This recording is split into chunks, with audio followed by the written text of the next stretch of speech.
In this video, we're going to look at the do, loop, while structure for Visual Basic.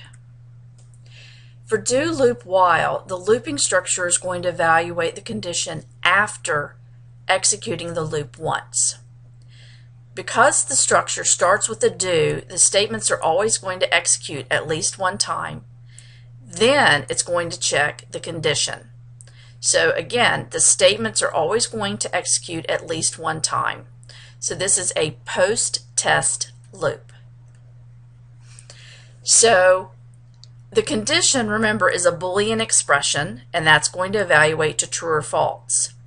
So with this loop, again, it's going to execute at least once because it starts out with the do, then works with the statements, executes the statements, then it will check the loop condition. So if this condition is false, it stops. If it's true, it's going to keep looping.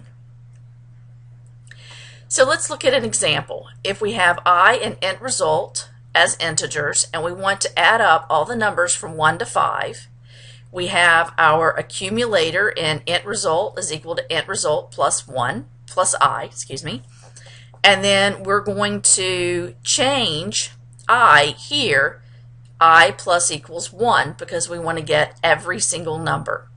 So you have the accumulator here and you have the counter here.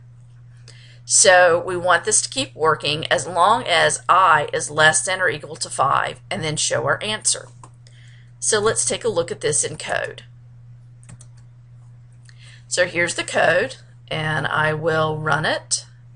And let me set a breakpoint so that you can see how it's running.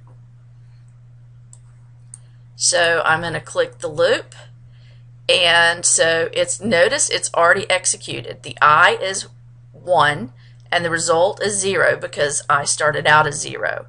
So it checks the condition, goes back up, increments by 1 for the result equals result plus I, increments the I by 1, and then it goes back up, does result is equal to result plus I. So result was 1 before, so now it's 3.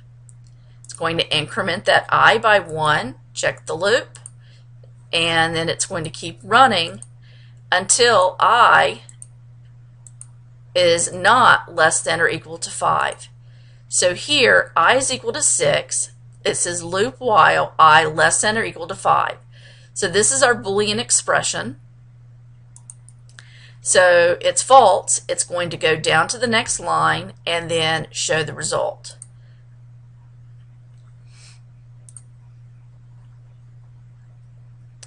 So our answer is 15. So if I were to sum all numbers between 1 and 5, I would get 15.